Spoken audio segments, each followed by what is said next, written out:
Residents were torn on how to feel about him. Some people thought he was purely a criminal, others idolized him like he was some cult hero. A man stepped out of his tent into the pitch black woods. He turned and began quickly walking away from his tent into this forest. He followed the shoreline until he reached the edge of the forest overlooking this clearing. And right in front of him were dozens of cabins overlooking this pond.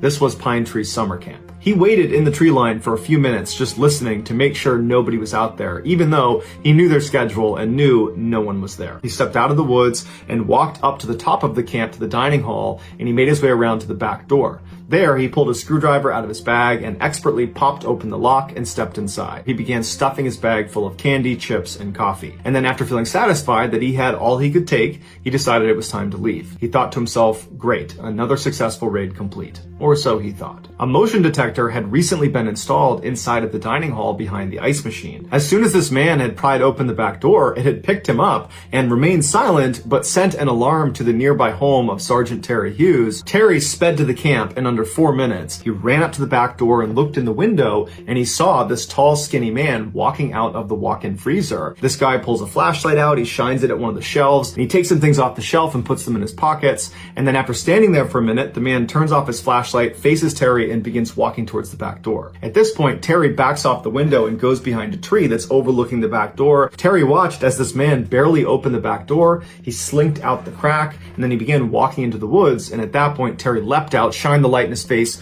drew his pistol, and told him to get on the ground. The man didn't resist. He immediately got on the ground, and Terry called the state police, who were there only a couple minutes later. They arrested this guy and put him on a chair, and then they began interviewing him. They asked him what his name was, and the man just remained silent. And so they searched him, but they couldn't find any form of identification. So the officers decided to remove his handcuffs and give him a bottle of water, and then see if he would talk. And sure enough, he did. He told them his name was Christopher Knight, and that he had been born on December 7th, 1965. He said he didn't have an address, he didn't have a vehicle, and he had never filed a tax return. He told them he lived in a tent in the woods nearby. They asked him how long he had been doing that for, and he paused for a minute and then said, "When was the Chernobyl nuclear plant disaster?"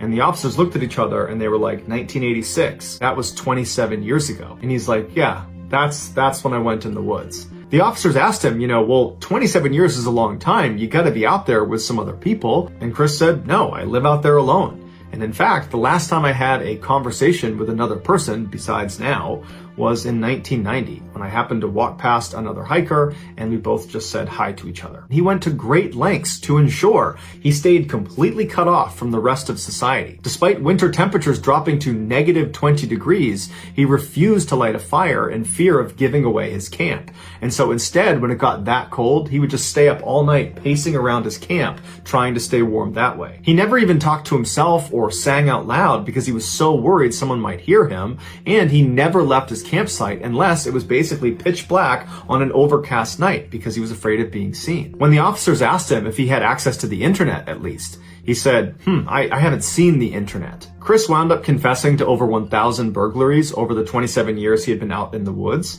He said he was ashamed of it. He had tried to hunt for his own food and forage for his own food, but he was terrible at it, so he had to resort to theft. He said he only robbed cabins and homes when he was certain no one was there, which meant sometimes going a long period of time between meals. He mostly ate junk food and candy because it was stuff that was easy to find and kept fairly well. Growing up, human interaction had always been very difficult for him, and when he was in the woods, he just felt kind of content and at peace. When Chris's story broke, the residents around North Pond were shocked. For decades, they had swapped stories about someone or something haunting the area.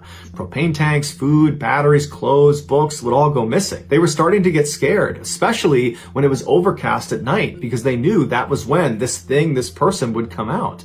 But despite staying up at night with their weapons out ready to confront whoever it was doing this, they never found him. As the incidents mounted, the Phantom was given a name, the North Pond Hermit. Residents of North Pond were torn on how to feel about him. Some people thought he was purely a criminal, that he was a thief. Others idolized him like he was some cult hero. He was a man that rejected what society says makes us happy, yet he was happy. The one thing they could all agree on was how incredible it was that he survived for as long as he did.